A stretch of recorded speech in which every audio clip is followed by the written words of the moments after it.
One day I'm gonna be everything I wanna be. I don't let it get the most of me.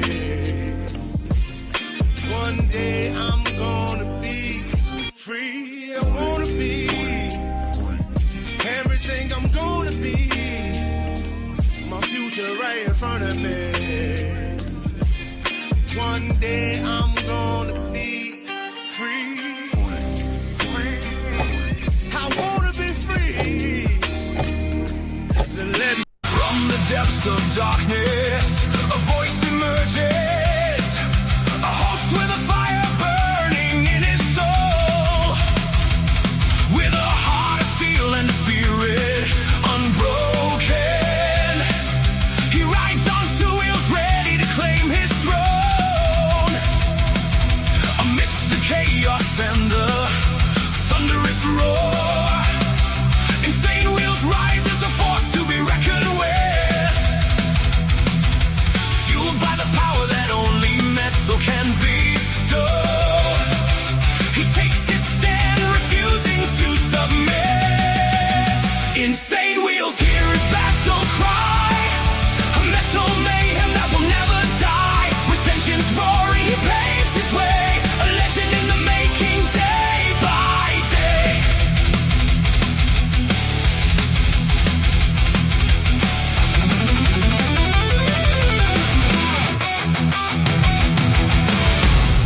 Ladies and gentlemen, boy, do we have a big morning ahead of us. Good morning to everybody. Let's get it. Great to see everyone. Camera's lagging a little bit, but we'll get through it. Anyways, ladies and gentlemen, we got a lot to get through. Iran war escalates, as you guys can be, if you guys are paying attention at all into the media of what's going on with Iran, there is constant strikes. So we're breaking it down. We have a lot of, within a 24-hour period, the amount of news that comes out is just insane. And the amount that I have to sift through is insane. Anyways, and then Trump meets Iraqi prime minister, as well as new U.S. strikes. So let me go ahead and break down the chronological time of what we're going to be talking about this morning. First, we're going to talk about, Trump doing that bilateral meeting with the Iraqi prime minister. It was interesting, to say the least, and how they, I watched about half of it yesterday, to be completely fair. And then we have some interesting news. Remember, Lindsey Graham's sister is being sworn in this morning, or yesterday. I'm sorry, Darlene. I think that's how you say her name, Darlene Graham, sworn in as interim South Carolina senator. Moves that quick, I guess. And then we have U.S. forces launches strikes on Iranian targets. Iran fires back. And who are they firing back at and what at? And then we have House bill passes to make daylight savings time permanent. Now, what that means is, as you guys know, we jump, we fall back in the fall 1 hour, and then in the spring we go forward by 1 hour. So the House is basically voted on that yesterday to make daylight savings permanent, essentially. And there's actually a big favor from the people. The people actually kind of want that. So, but it's gonna, even though it went through the House, it had an easier chance of going through the House than it does the Senate. The Senate, they may shoot this one down, just like they always do on some cool shit they got to shoot down. And then we have multiple victims rescued after boat capsizes near Alcatraz Island in San Francisco. Now, I didn't see this story until this morning, not going to lie, and it came out yesterday. And so I was kind of surprised to myself. I'm like, how did I not hear about that? Like, out of all people, usually I'm on top of that kind of shit, but that was the first time I'd seen it. And then we have the update from officials, give an update after a boat fire in San Francisco. It says officials say 1 dead, 2 missing after boat capsizes near Alcatraz. That's sad. That's terrible. Any boat capsizing is a sad thing to see or even know about. So then we have U.S. completes latest wave of Iranian strikes as naval blockade resumes. This is 10 hours ago. This is around midnight for us here, Central Standard Time, for local time for us. That was all happening. They kind of concluded at midnight, and then we're probably going to see more strikes this morning, And then we have this morning, 3 hours ago, announces morning strikes on Iran following overnight wave. Just like I told you guys. That's what we're looking at right now. And then we got Todd Blanche gives opening statement at nomination hearing coming out just 1 hour ago. So we've got all of the madness for you guys. All right, quickly. I got some things I got to announce real quick. I got to take, well, personally, I don't have to, but I have to get Lucy in her grab bag, her go bag at 10:30. About 10:28, I'm going to remove myself from the stream. And then I'm going to allow the news to do its thing for about 2-3 minutes while I capture Lucy and put her in her grab bag because she has to go to the vet, unfortunately. So anyways, and she's okay, by the way. We got Mr. Al Patterson before we had even started, by the way, sending in 5 gifted memberships. That's a major W. Thank you for that. We weren't even live. Not even live yet. So thank you for that. And then he sends $5 over on the Cash App. And I can't thank you enough for that, by the way. Let's see what his message was on it. It says, money me, money now. Well, listen, man, I got to give it to you for sure. Here we go. Money me, money now. Just get the money part done. Give me money. Money me. Money now. Me a money needing a lot now. Shit. All right. So let's go ahead and do our call to actions and then we'll get into this morning's madness. By the way, I've got my email up, so if you guys do send some stuff, of course, I'm watching it.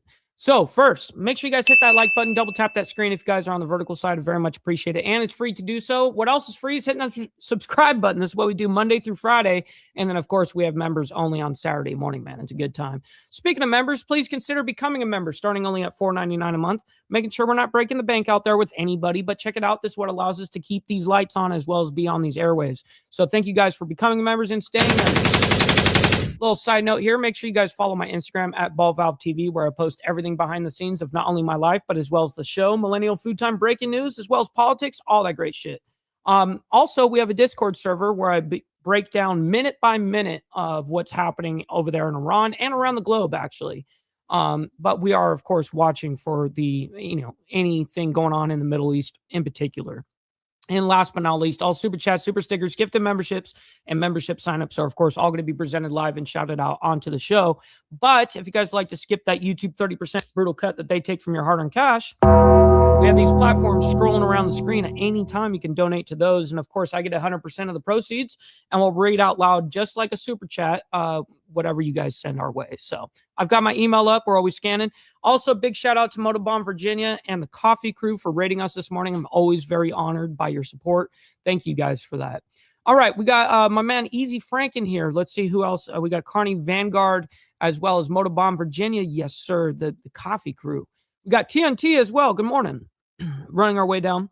We got brother Bill Castle over there in the state of Washington. We got brother So Loud as well over there in the boondocks in North Carolina. Penguin Posse, my man. He says, good morning, Mike B. Have a killer show, man. I'm doing a long haul, so I'll be with you on this one today. Awesome, man. Well, hopefully you be good out there and be safe. We got Charles Darwin from Down Under as well. Good morning to you. We got Vanguard Critters, my man. Good morning. We got Steve Easy, OG in the building. Yes, sir. We got Prez. Good morning to you as well, man. Let's see. Make sure you guys hit that like button, man. Thank you for that. We got Robert. Good morning to you, kind sir. Always appreciate having you in here. We got Paul Slice as well as Glare and Hardwire. Good morning, gentlemen. Running our way back down as fast as humanly possible. I promise you. We got Steve Posey. Yes, sir. And Save America Act has 50 votes in the Senate. That's a big W, by the way. We got Sterling Wheel. Good morning to you, kind sir, as well as Miss Lotus. Shout out to you guys. All right, let's go ahead and get into this morning's madness. We're going to start off with the Iraqi prime minister at the White House, this bilateral meeting that Trump hosted.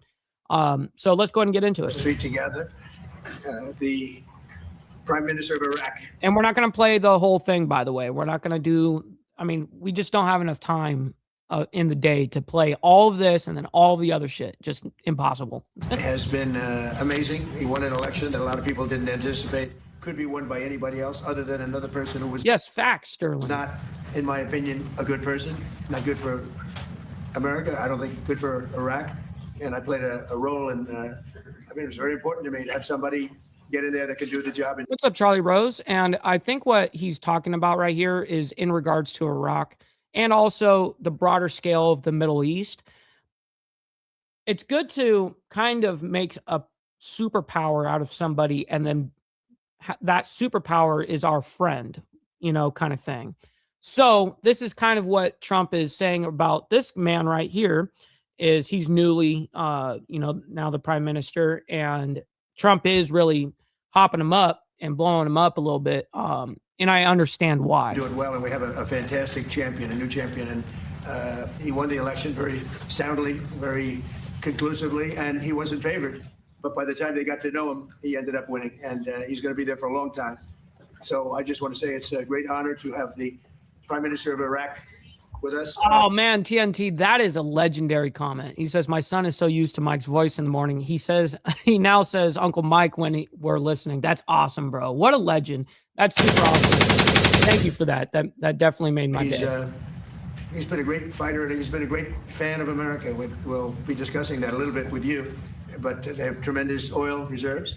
They have tremendous potential wealth, and they have tremendous wealth, not only potential.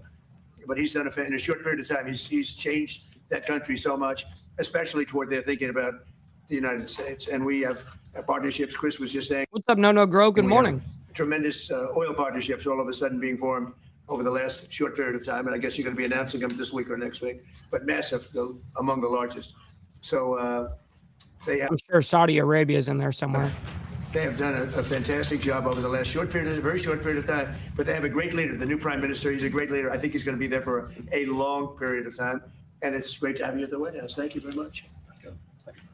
And he's a young man. This is actually pretty legendary, to be honest, having Iraq's prime minister in the White House for a bilateral meeting. Like, who would have thunk?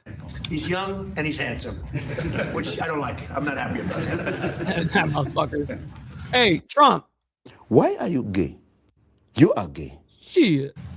شكرا جزيلا لقد عقدنا اجتماعا جيدا وقد دعوت الى وجبه الغداء وهذا لم يكن ضمن البرنامج. Okay, when she's doing that, she's doing a little bit of that translation right there. We'll skip ahead all of the translations.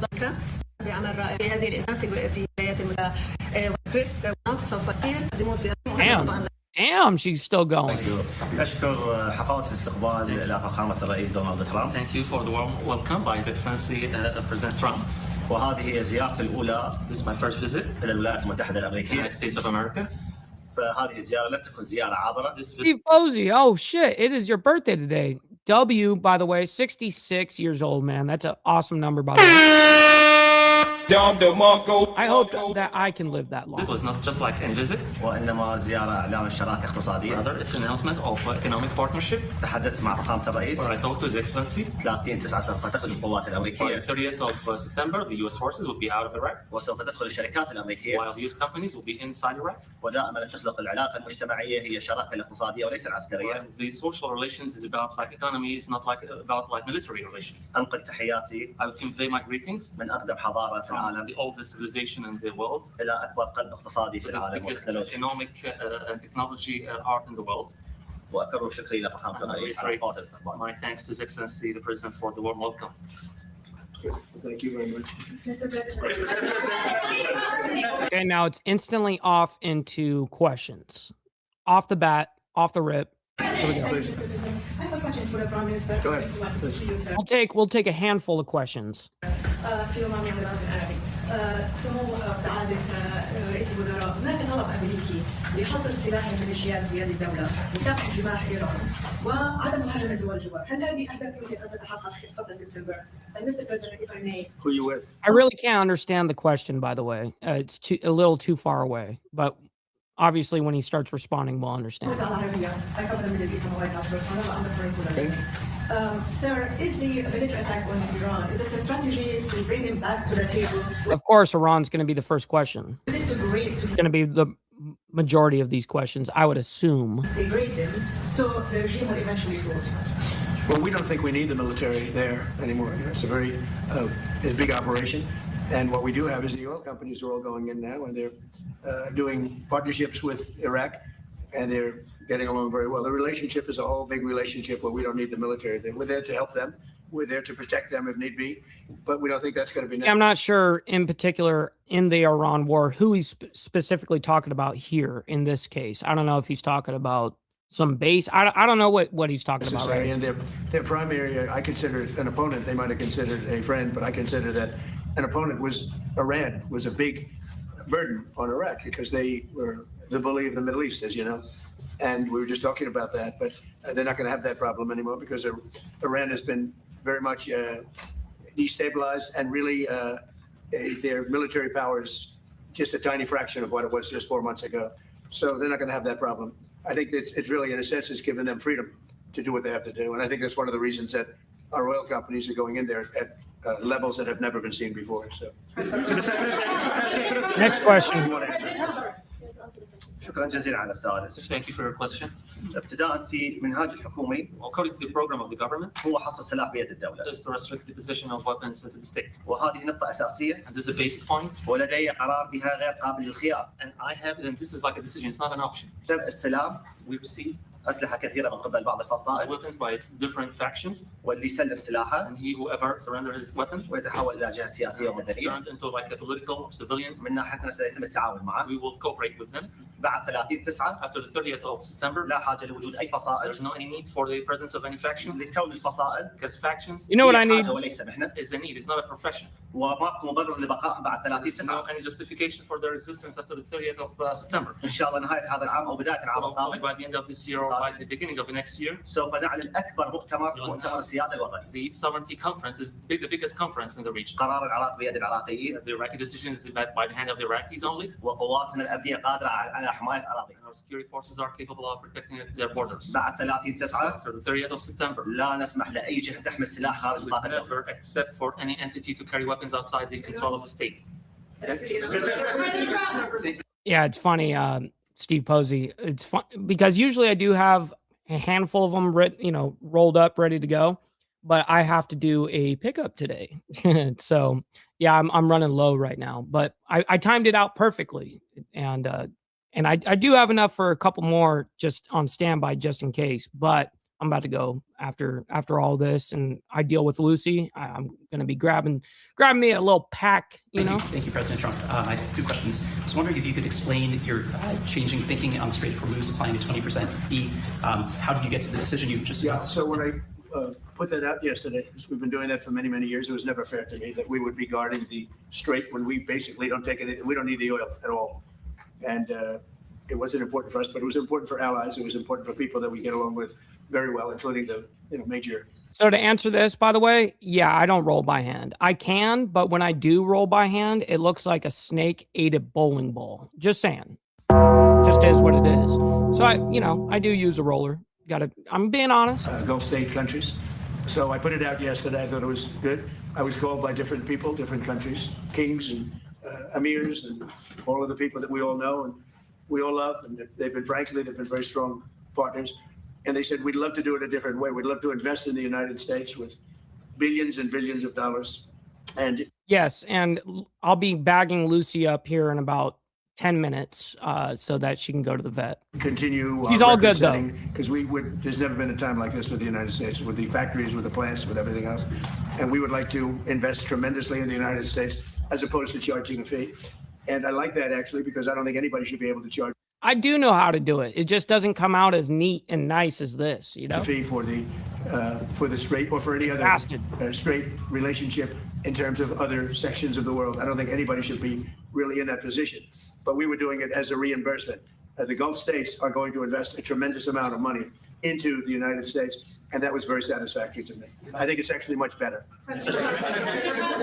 Hey, we'll take one more question. Are you aware of why the FBI is looking into Senator Graham's death? Have you gotten any updates on why they ran his home? Well, I don't know why, because I think, he had a problem. His father had a very similar problem, as you know. It's very unique.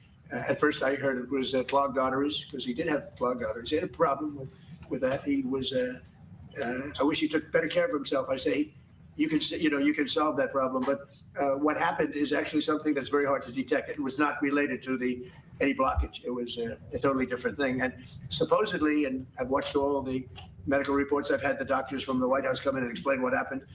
This is something that is very. I've done that before, Steve Posey, when I was out somewhere and somebody else had stuff and they didn't know how to roll at all. And all I had was, I think it was like a 20, and I used a 20 to do it. But yeah. Almost undetectable. And if it happens, there's not much you can do about it. It sounds unfortunate, but there's not much you can do about it. If you look at his father died of the same thing at about the same age. So there was not much. They say it's almost undetectable. You can detect it by if you have a very bad back. That's a sign. It's a bad I don't even know what the fuck he's talking about. sign. So if anybody has a bad back, it's a pretty rough thing to think about. But the fact that's one of the primary signs, and he would tell me he had a bad back, but little did anyone realize it was for that. So, and when that bursts, which Oh, Steve, I saw that shit about last week. Last week is when it came out, and that shit was hilarious. It was fucking good. Even after they fell off the fucking roofs, they're still fighting. It's hilarious. Anyways, we got to move on from Trump. We got too much stuff going on within everything else that, you know, unfortunately I can't sit here and just watch that the entire time.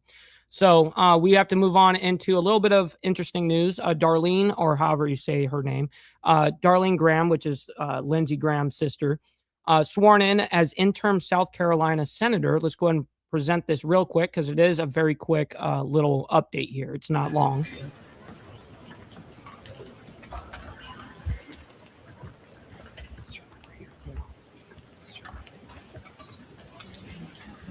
Sure does, Steve Posey. What's up, Jason, as well as Joker? Good morning to you both. All right. I'm Chuck Grassley. Good to meet you. God bless you. Please raise your right hand.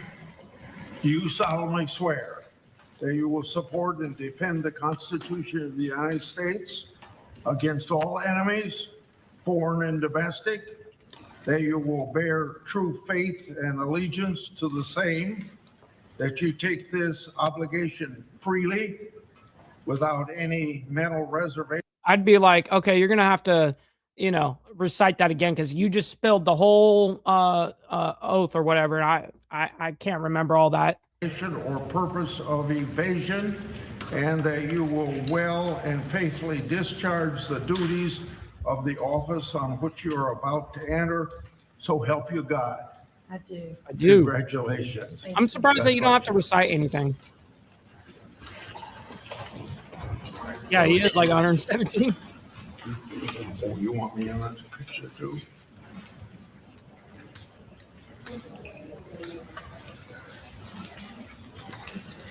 Who's the guy in the middle? I want to know who this guy is right here. You tell me when I'm supposed to get out of the picture. You're the best looking one here. Okay. Right here.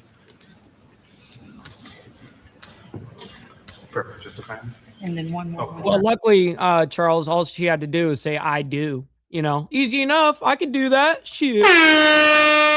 But if I have to recite the whole fucking thing, yeah, it's not going to work out in my favor. Doesn't work like that for me. Anyways, U.S. forces launch new strikes on Iranian targets. Iran fires back. Now, this was yesterday in context. We do have the updated this morning strikes and all that stuff as well. But first, of course, we've got to do everything chronological around here. So that's what we do.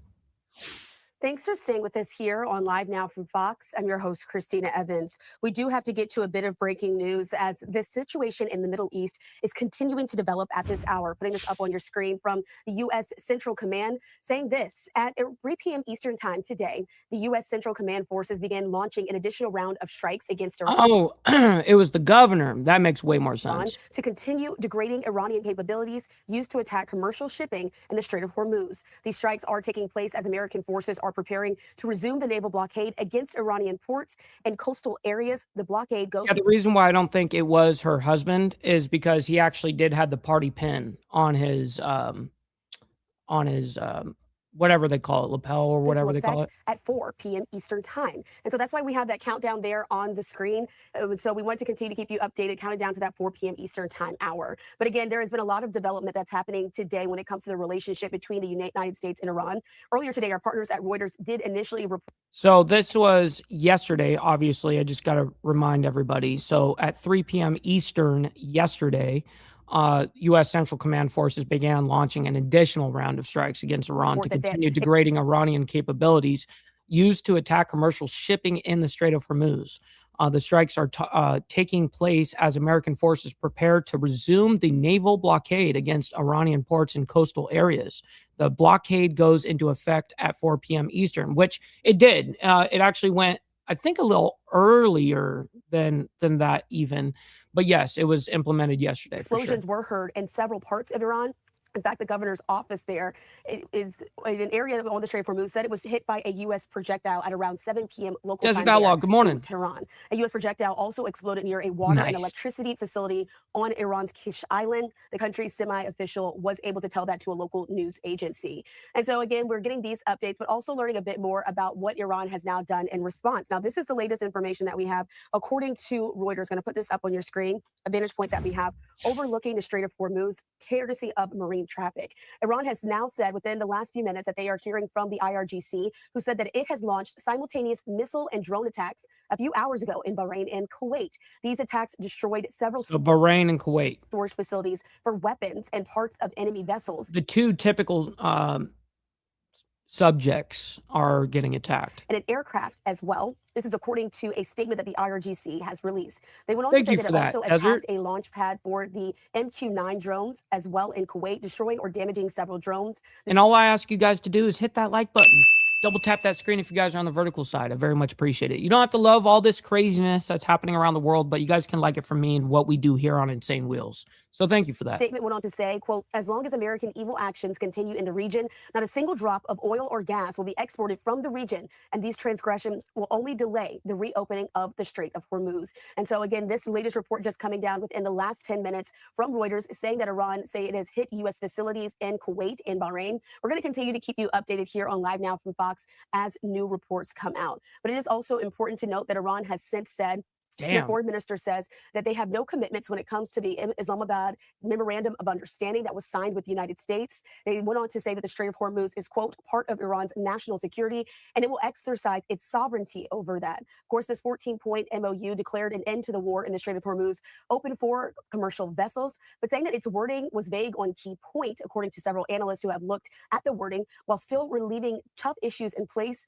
notably the fate of Iran's nuclear program, and leading to a second. Well, the nuclear program is kind of not even in question at the moment. Now it's all been the focus of the Strait and has been. Phase of negotiations. We'll continue to keep you updated here on Live Now from Fox as we learn more information. But again, the biggest piece of news is that CENTCOM has since confirmed that there were strikes done by. Okay, so she's just reiterating that. So quickly, let me go ahead and bag up Lucy real quick. Unfortunately, I do have to get her ready to leave right now.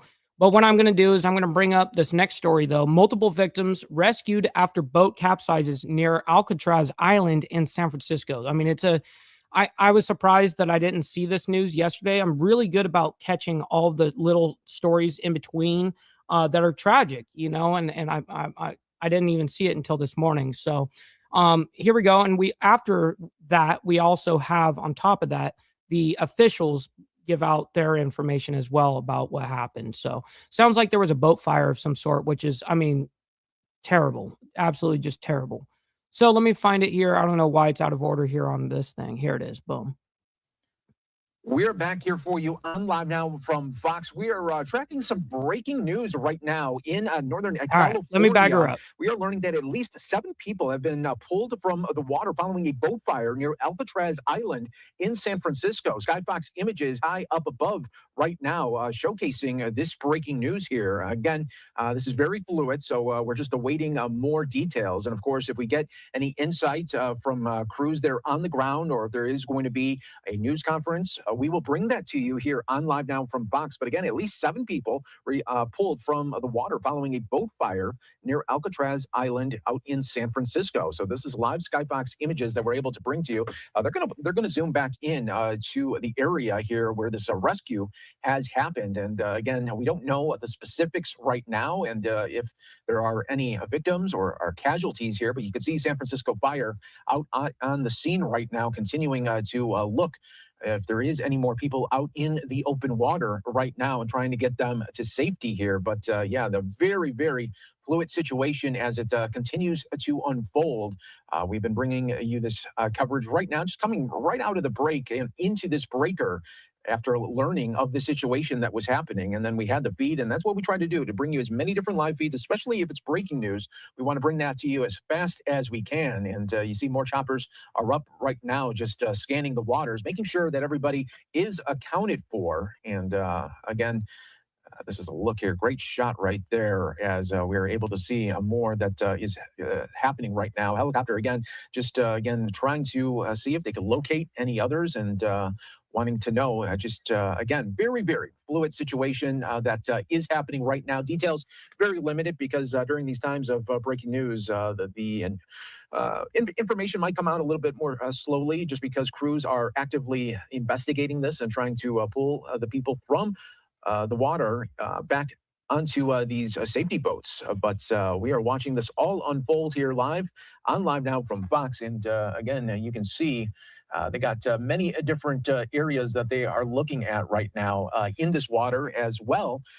You got the crews that are not only in the helicopters, but the jet skis as well, trying to track down and make sure that they just have everyone that has been accounted for, hopefully. And again, if this was some sort of tour, they would know just how many people were on board there. And again, just trying to locate every last person right now. So again, we are going to continue to follow this here for you on Live Now from Fox. A lot of activity going on right now near Alcatraz Island, where this has all unfolded. Unfortunately, something went wrong where the boat again had issues of some sort, and people were in the water and had to be saved. So this is a wide out shot right now that Scott Fox is able to bring us during this breaking news. And you're seeing jet skis involved. You're seeing choppers also involved, trying to locate everyone that was on these boats. But again, very, very limited information right now. It's still very fluid at this time. So we don't have a confirmed number of just how many people were in the water there during that time. Looks like our friends over at KTVU back on this breaking news. So let's just listen into their coverage right now. That obviously led to a response by San Francisco Fire and then ultimately the Coast Guard.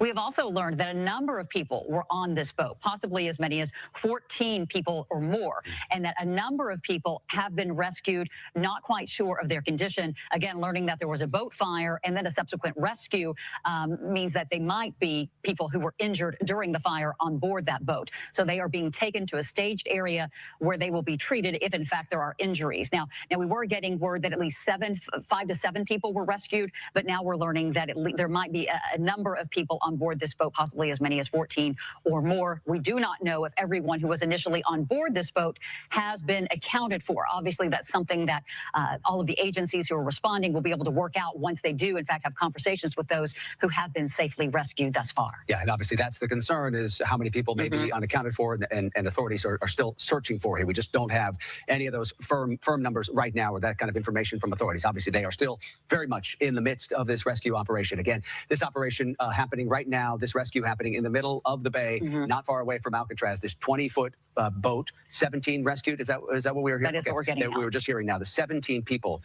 Confirmation here from the Oakland Police Department. Is that right? Is also involved here. This is just now coming in, and so what we're getting is that OPD, along with the Coast Guard, along with San Francisco Fire, and along with folks on a private boat, all working together to respond to this incident on board a boat that is quickly taking on water here. And again, the confirmation that we're getting from San Francisco Fire is that 17 people have now been rescued. Yeah, and the information we also got, along with the 17 people who've been rescued from that boat, we are also learning from officials here that one person remains missing, and that also authorities are performing CPR, or have been performing CPR on at least one person here who was pulled either from the water or who came from that boat. So obviously this is a very serious situation here, a very concerning situation when you have that many people on a boat that catches fire and then quickly starts to sink, as you can see from the visuals here. And so now we do understand that a number of people have been successfully rescued and are safe,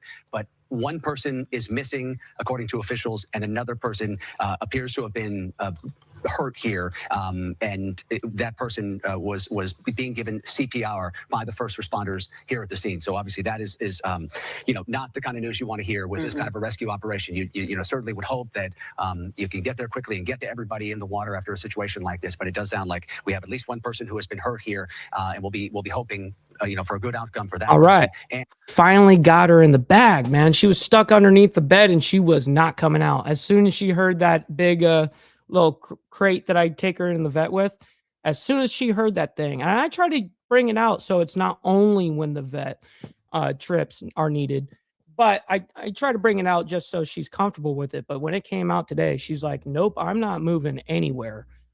So I had to literally fish her out. It was a big ordeal.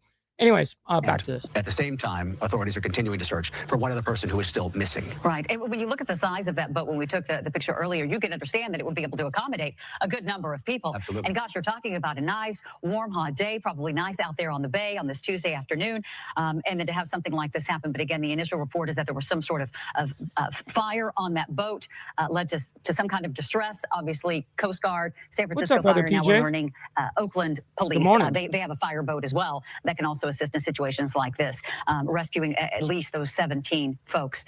So this is something that will continue. And as we give you a live look now from Skyfox, this is the boat that we're talking about. And you can see, it's hard to see from this viewpoint any fire damage there, but you can obviously see that it is taking on a significant amount of water.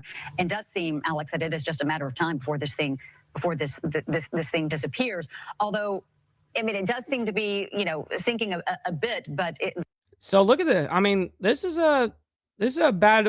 Luckily, it's one of these. I forget what they call them, pontoons or whatever it looks like. Anyways, this kind of seems to be the same situation that we. But anything going down like this is a bummer. Saw it in when we. 17 were rescued and one is currently missing. Are you serious?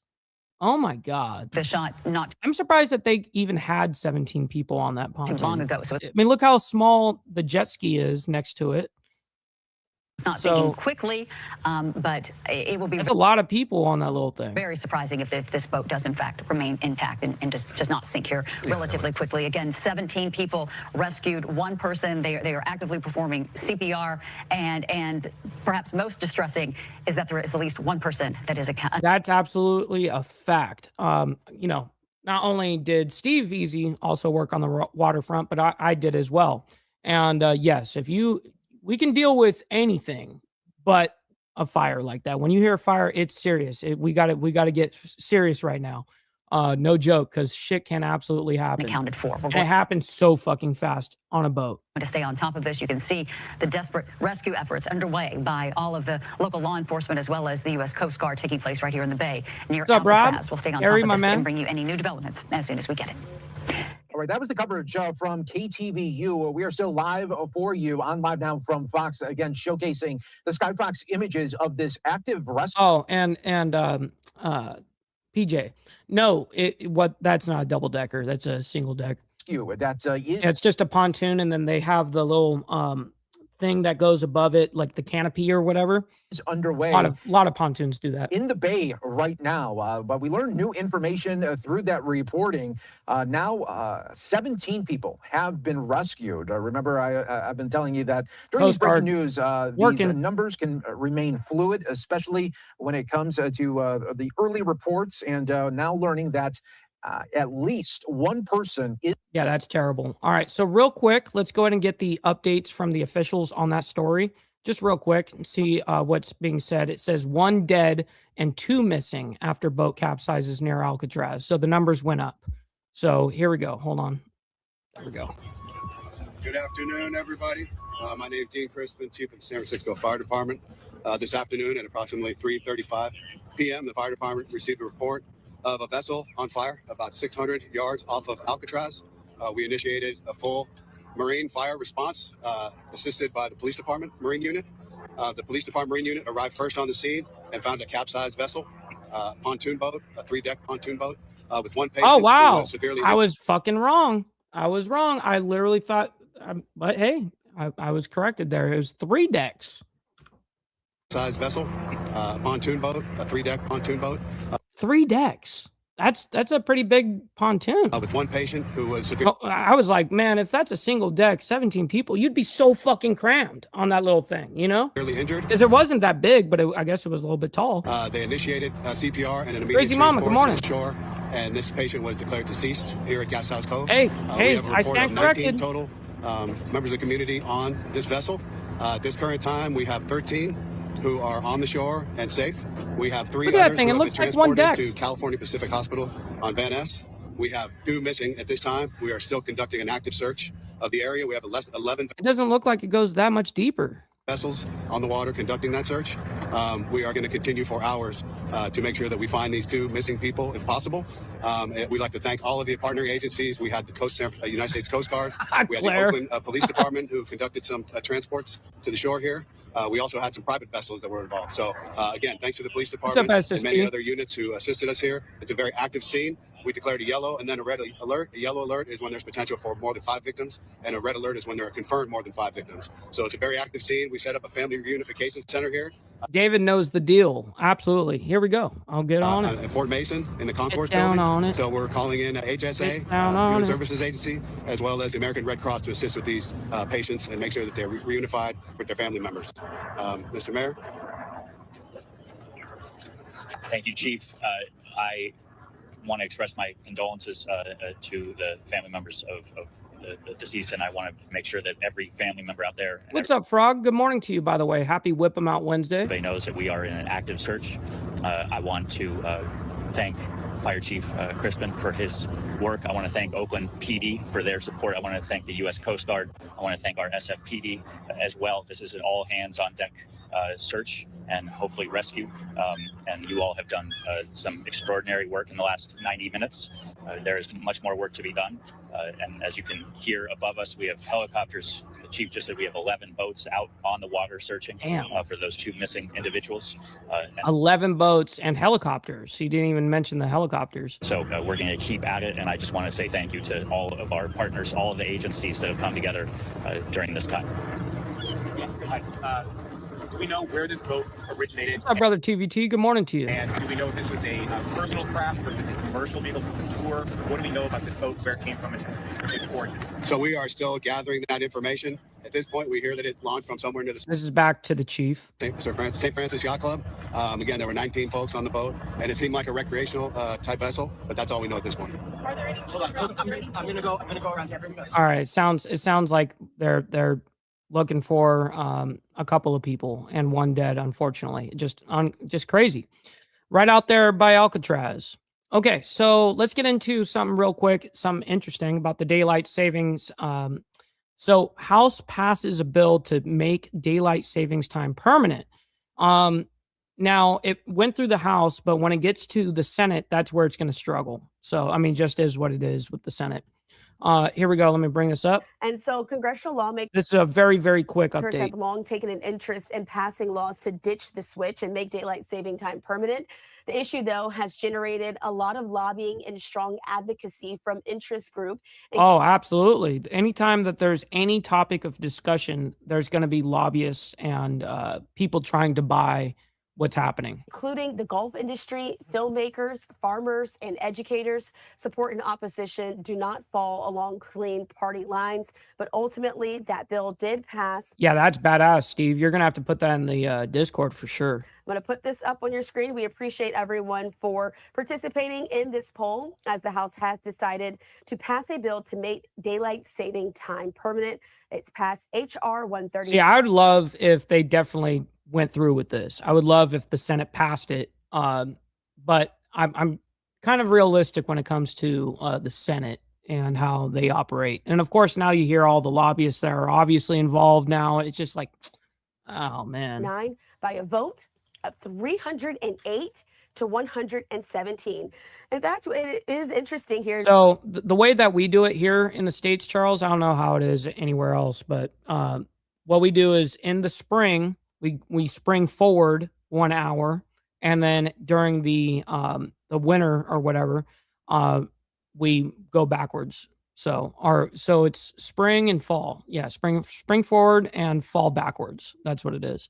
So that's what we do by 1 hour. That there was such a high favor there, but it honestly reflects what we have here in our own Live Now poll, with most of folks there voting in the affirmative to say that they would like this to be permanent. I would like if they didn't, where we didn't do that, where we kept it the same the whole year. You know what I mean? We didn't move time at all. That's what I'm wanting. I don't know what that's what I assumed that they were talking about, because we have daylight savings already so I thought it was to end it. Anyways, whatever. You guys can let me know in the chat here in a second, because you guys definitely are on top of it. Let me go ahead and bring up this next story, though. U.S. completes latest waves of Iran strikes as naval blockade resumes. This is as of yesterday, and we're getting now into the overnight, into the war in regards to Iran and who else they're attacking. Bahrain and Kuwait. That's where Iran is retaliating on the United States.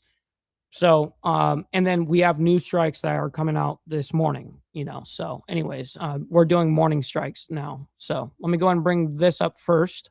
Here we go. Welcome back in Alive Now from Fox. I'm your host, Anna Marsick. Turning right now to the latest in the conflict of the Middle East. We have learned that... Have you seen any news about the BS merging our military intelligence with Israel's? They are trying to sneak into the budget. I didn't know that they're trying to sneak into the budget, but I'm sure that is something, because what I mean by that is I really hope, this doesn't go through. I do know about this BS and, intelligence sharing BS.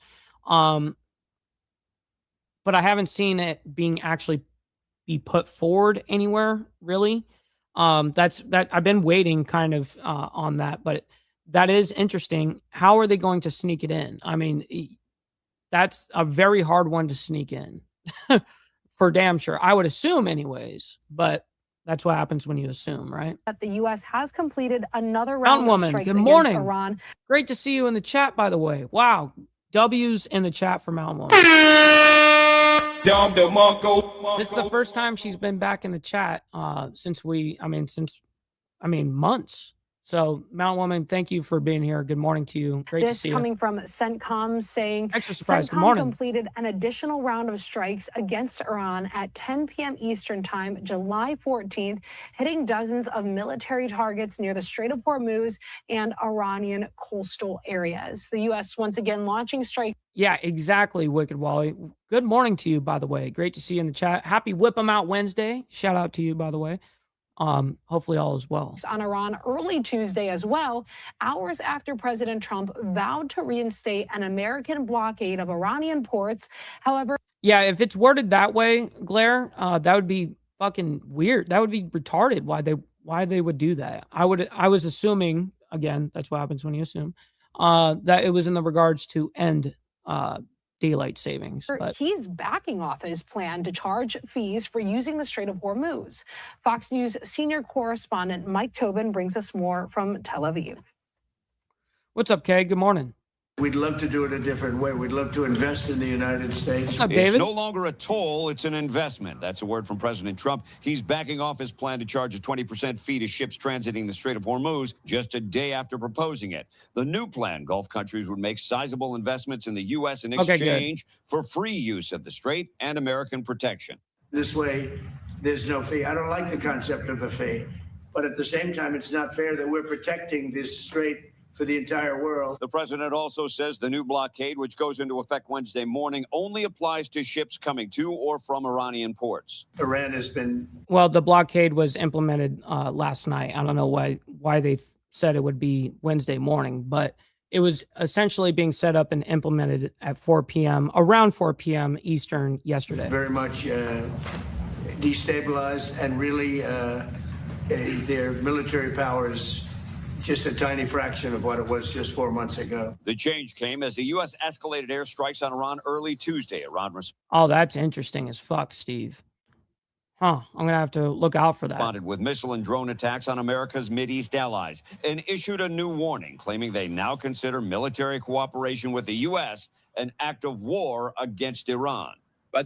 Should the war spread across the region, the flames of war will engulf every country in the region. The focus of the conflict is now clearly on the Strait, and experts warn if a diplomatic solution cannot be found quickly, this could intensify once again into an all-out war. This is who they are.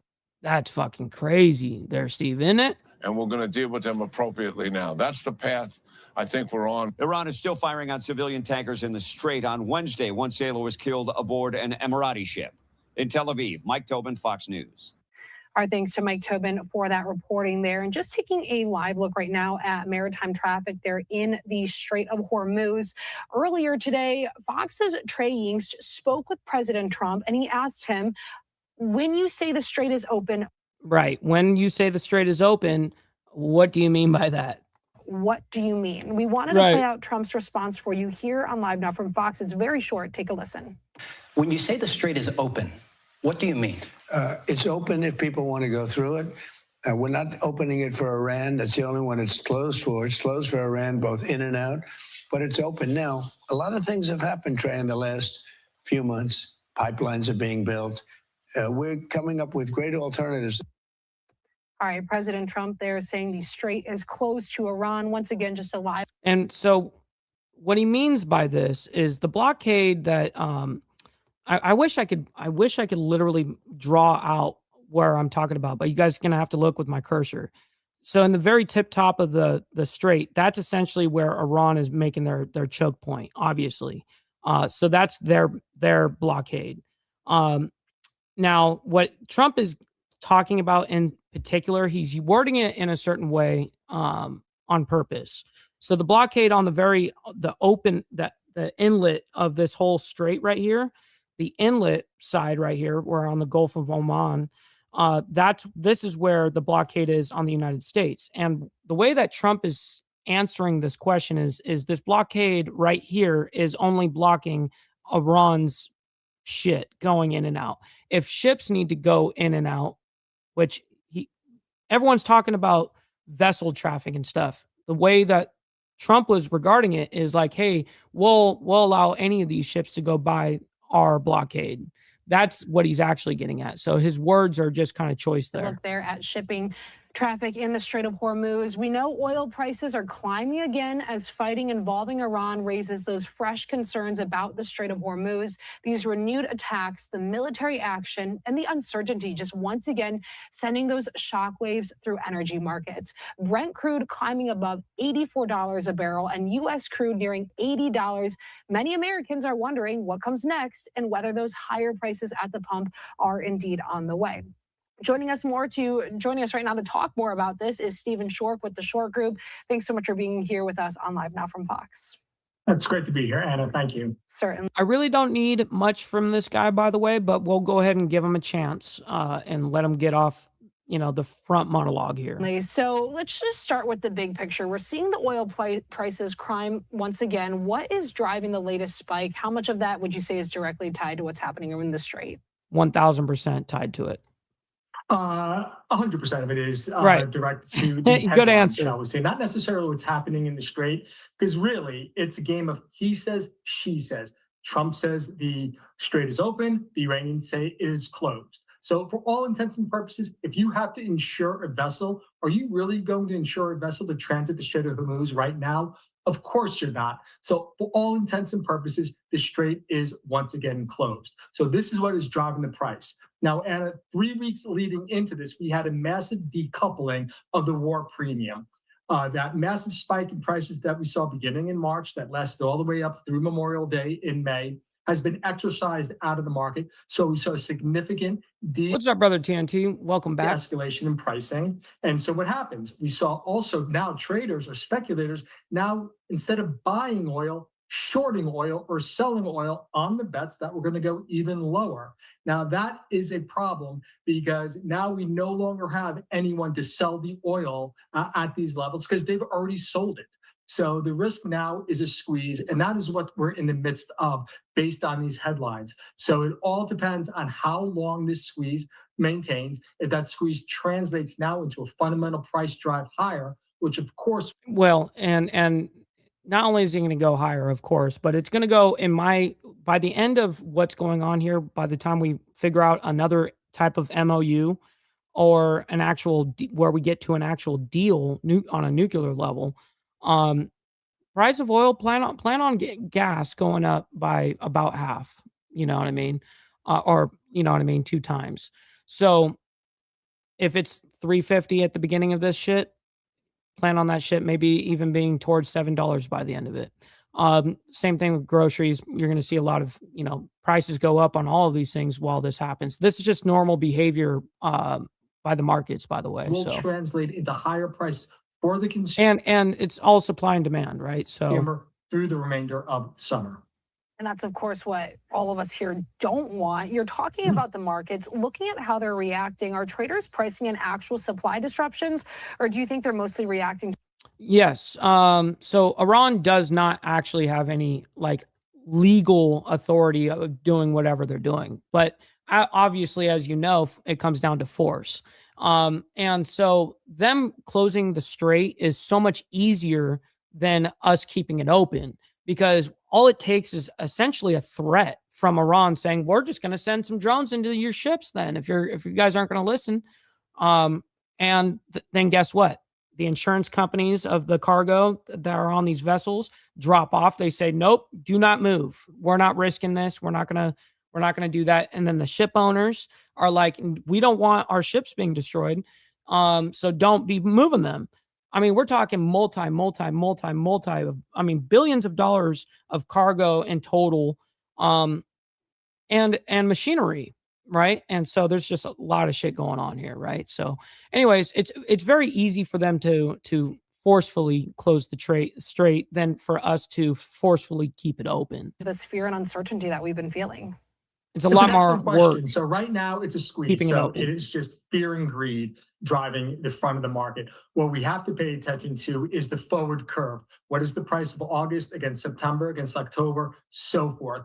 If we start to see a repricing of the nearby barrel, that is to say August premium to September, September and premium to October, and that premium grows, that is your telltale that prices fundamentally are being driven by a concern of actual supply going missing.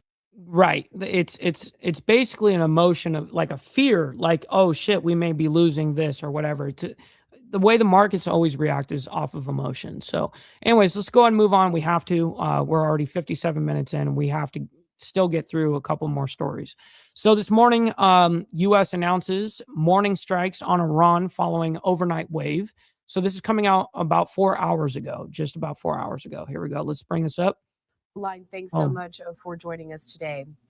Rocky, we're going to get to you in just a second. Rocky Weiss is standing by here to talk about the developments there at the Strait of Hormuz. But first, I want to stay a little bit longer with this new wave of strikes from CENTCOM that Carolyn was just talking about there at the top of her report. So take a look at this.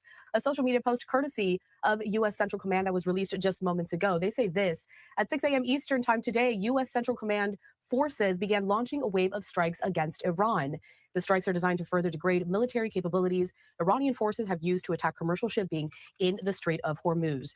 Now, these strikes are not the newest wave. Of course, this has been going on for several hours now. In fact, we did get new video. It kind of just was going on overnight all the way through the night, and then they just really didn't let up this morning. They went in. Usually there's that window of during the daytime, they kind of get a break. And then the strikes happen usually at night, but sometimes we will go in the morning, and we did that this morning, 6 a.m. Eastern. Overnight from CENTCOM. Take a look at this. We showcased it a little bit earlier on here in our program, but this was also released on the platform on X from CENTCOM, and it includes some footage of those strikes that are continuing at this hour. The Strait of Hormuz, though, still continues to be the main focus as disruptions continue. So I do want to bring into the program here Rocky Weiss, the professor of maritime studies at the Fletcher School at Tufts University. Rocky, let's pick up where that report from Caroline left off. So Iran responding with force. In fact, their paramilitary Revolutionary Guard threatening Wednesday to halt all energy exports from the Middle East over this blockade. What kind of impact would this have? How serious is this move? So thanks for having me. Very timely reporting you're doing. So yeah, this is after 4 nights of strikes and now some daytime strikes. The IRGC wants to respond. They'll be trying to launch whatever they have left to disrupt commercial shipping. So if their commercial ships are likely passing through the southern route over the Omani coast, so hugging that southern coastline of the Strait of Hormuz, staying as far away as they can from the Iranian coast. But they'll try to launch drones toward those vessels. They might try to get small boats out to either attack the vessels directly or to try to lay some mines. That would complicate things for the U.S. And so the fact that the U.S. is doing daytime strikes, I think, is notable because that should help keep the Iranians kind of on their back heels as they try to mess with the shipping industry during the day. So we'll see. I think we're going to probably be seeing this. Look at that. That's a dead stop right there. At least for the next several days, if not for a few weeks. It might be this kind of U.S. strikes. They try to go for the commercial shipping. What both sides are trying to do is convince the commercial shipping industry one way or the other. So the U.S. wants to convince the shipping industry that, hey, it's safe enough to go. You can go ahead and go through the Omani waters. We'll provide some air cover. We'll try to shoot down those drones that come toward your way, or we'll shoot the small boats that are trying to attack you. And the Iranians are essentially saying, nobody's going through. And therefore, if you're going through, we're going to try to attack your vessels. And so it's really like the commercial shipping industry is kind of an innocent bystander here. They're just trying to get cargo out of the Gulf into global markets. And for the implications, that the last question you asked, obviously this has an impact. See, and I've always said, listen, missiles grab headlines, but tanker routes move economies. On energy markets, particularly in Asia. So if crude oil flows stop again, we'll see rising prices in Asia. And just like we saw earlier this year, that'll eventually ripple to Europe and even to the United States. I want to stay with this military aspect here and kind of the positioning there in and around the Strait, Rocky, because we've What's been up, talking Glenn? about it for the last couple of days because it's very interesting how things are shaping up. So reporting is saying that there are at least 19 U.S. warships in the Arabian Sea, including 2 aircraft carriers and an amphibious assault ship with more than 1,000 Marines aboard. Rocky, can you put that into context for our viewers here? How is this positioning looking like there in the area, you that study all of this maritime traffic? So that's quite a bit of naval power. That's a little bit less than we had before, because we at one point had 2 of the Marine Expeditionary Units there and a few more destroyers, but it's plenty of naval power to be. And they're really focusing their attacks a lot on that northern coastline of the Strait of Hormuz. So I think, in context, a lot of U.S. firepower. Plus, there's also U.S. Air Force assets that are pre-positioned in the region in the Gulf countries. So those will also be able to assist in securing the strait.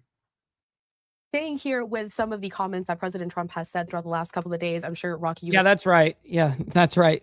We got to make money in order for us to, buy drinks and stuff, let alone just for me, but for you guys, man, shit. Yes, by the way, you know what they say about on overtime, no tax on OT, no tax on tips. Send in your freaking money. He had announced the return of the blockade Monday. He also said he would impose a 20% fee on ships passing through the strait. Now, he since dropped those plans, but that would change longstanding American policy that promises that the strait would remain open without tolls. What kind of real significant changes are we seeing here as we hear some of the rhetoric from President Trump as this idea of charging tolls is kind of floating in the air? I mean, what could really come next? Yeah, I think. Oh, shit. Brother Steve Easy coming in hot, by the way, with the 10 spot. Very much appreciate it. He said, we are in OT, so throw down them tips. Yes, sir. Appreciate that, kind sir. Very much appreciate you, kind sir, for that. Goes I think a long it's really way. good that he kind of backed away from that. So it was. In a very technical sense, it would have been compliant with international law because it was essentially a voluntary charge for providing security, much like shipping companies can hire private security companies to go through. But if it was a required, if you're passing through the toll, you have to pay us this fee for us to secure it, which it wasn't. But if it were that, and that's what the Iranians have said, that if you go through, you have to pay us a toll.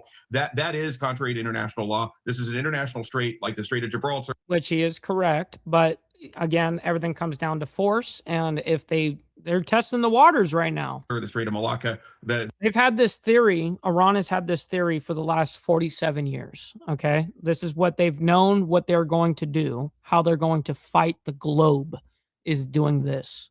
The coastal states can't charge fees or tolls for passage. You're able to go through with what's called transit passage. I think it's very good that he backed away from that because it causes lots of confusion on the messaging. Because from my perspective, the real aggressor here is the IRGC. They're the ones that are attacking commercial ships. They've attacked 7 commercial vessels. They've killed some crew members, including from India, which is a neighbor, historically has a working relationship with the Iranians. So they're the aggressor. And then by basically saying, well, Oh shit, man! Joker just sent in a PayPal, my man. Thank you very much. It's actually really rare to get PayPal. Usually it's Cash Apps or whatnot. But I really appreciate that. He comes in with $15, my man, saying next one's on me. Hashtag always 420. My man, thank you very much for that. That goes a very long way. Thank you. Real quick, we got Brother Glare that sent in a 5 spot as well, saying just the tip. Laughing at us, man. Well, that's crazy, yo. Very much appreciate the $5. Definitely goes a long way, and it adds up. As well, it confused the picture, so I'm glad he moved away from that. Instead, what came out was that there'll be sort of a reciprocal investment in the United States by the Gulf countries. They were already planning to do a lot of those investments. Maybe they'll increase them some. So, and that there's some historical precedent for that too. So, when during the Gulf War, we were covering that, and the Japanese kind of assisted in payments for that, and also invested in the United States. Oh yeah, no. I very much appreciate you, my man. And yes, the conversion rate is already going to hurt no matter what, let alone the 30% that YouTube would automatically take. So yes, thank you for that. United States a lot. So this has happened before. From my perspective, the important thing for the U.S. to do is to stay focused and on message and do their best to articulate essentially that this southern route above the Omani coast is secure. It's cleared of mines. There'll be U.S. military there guiding ships through, providing air cover as needed. And I think that the increased tempo of strikes should have a positive impact in making it a lot more difficult for the IRGC to do what they did a couple, like I guess about 10 days ago when I think it was July 7th, they started hitting the ships, commercial ships. So yeah, hopefully the hits on commercial ships go down. I think a lot of the but again, like I said, this has been the game plan of the IRGC since basically conception. They knew that this is how they're going to fight back, and if anybody was going to launch a big scale war against them, was going to be the West, in particular the United States. And if they're going to test this theory with any personnel or any type of nation, it would be against the United States. So, I mean, it all makes logical sense on why they're testing what they're doing. But I just don't see anything good coming out of it for the globe, let alone, I mean, but it's their defense, that's essentially how they're still in the game like that, is being able to do this. Anyways, we've got to move on. We got Todd Blanche gives opening statement at nomination hearing. This coming out just this morning. It came out like 30 minutes before we started the show. So thank you very much, Chairman Grassley, and thank you, Senator, for that introduction. I appreciate you and your friendship. Good morning, Chairman Grassley, Ranking Member Durbin, and the other members of the committee. Thank you for having me. As Senator Durbin said a minute ago, I would like to offer each of you my condolences for the loss of your colleague, Senator Graham. He was a patriot and a friend to so many of us. It's a loss for the American people, and I think honoring him today, and as he's been honored for the past several days, is the right thing to do. 17 months ago, I sat at this table as the nominee to be the Deputy Attorney General, and I told you that serving in the Department of Justice was my American dream. Since then, I've helped lead it, first as deputy and now as acting Attorney General, and I'm here today to earn your trust once more. I've lived the American dream.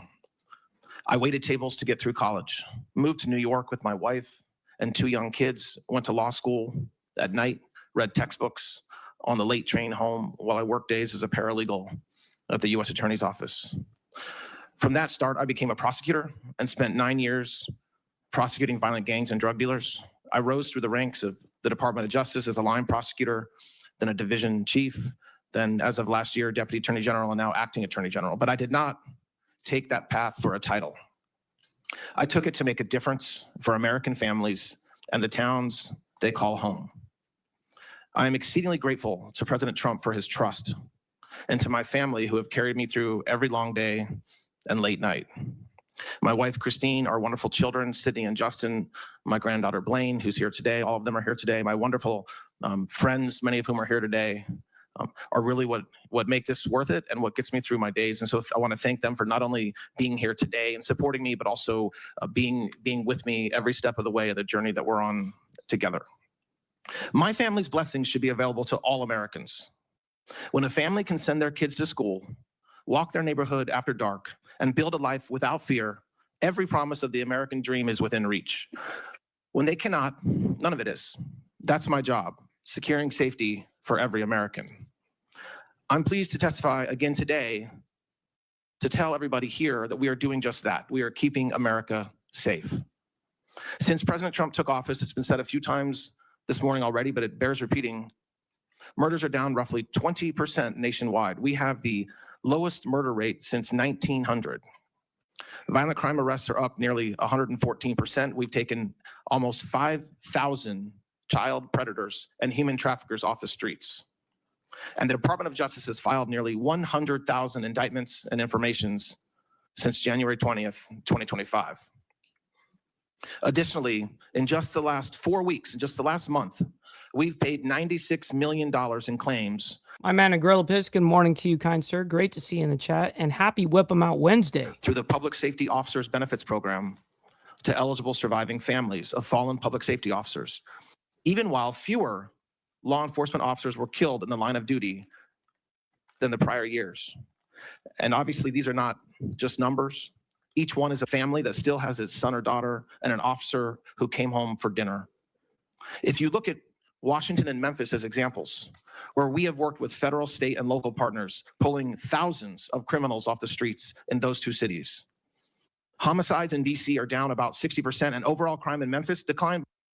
Yes, real quick, we got to get the likes up. I very much appreciate your guys' engagement, your donations, your willingness to chat in the chat, all these things, man. But do me a favor, you don't have to like all this craziness. You guys can like the video for me and what we do here. So thank you for that. By more than 40%. We've seized thousands of illegal guns, brought more than 150 missing children home in those two cities, and cleaned up parks and spaces family once avoided, so you can take your kids and loved ones there once again. We are enforcing our borders. We are prosecuting the smugglers who profited from an open border, removing criminal aliens, and dismantling gangs like MS-13 and TDA. We're smashing the cartels and ending the scourge of drugs in our communities. We designated the major cartels as foreign terrorist organizations because that's exactly what they are. And we're using every tool that unlocked: narco-terrorism charges, forfeiture, and extraditions.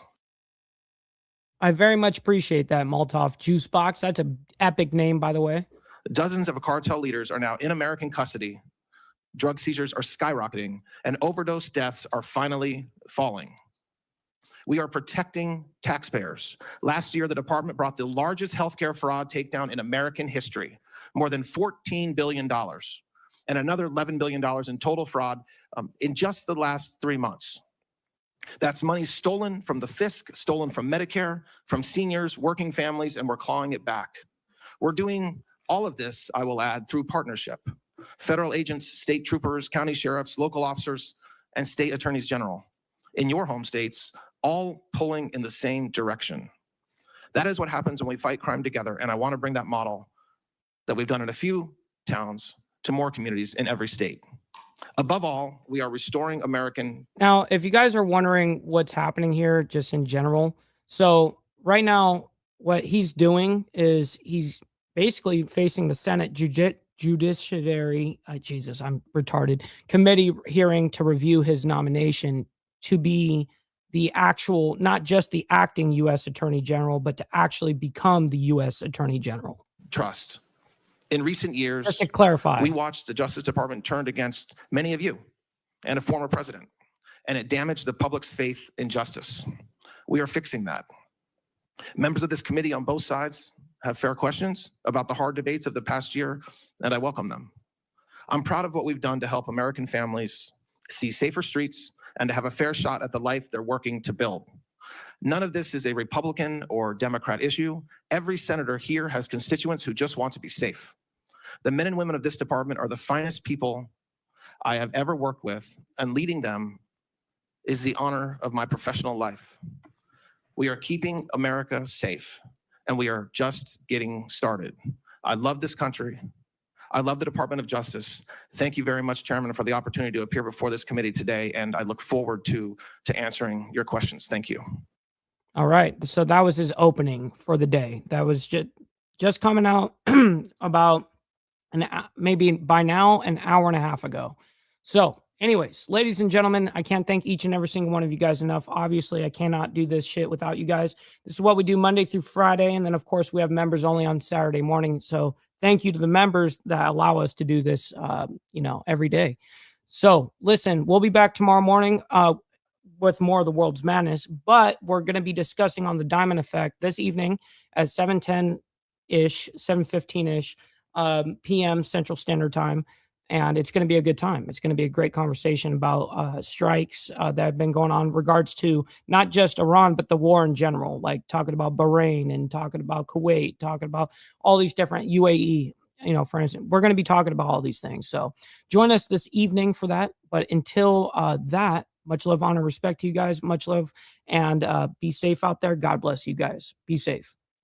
From the depths of darkness, a voice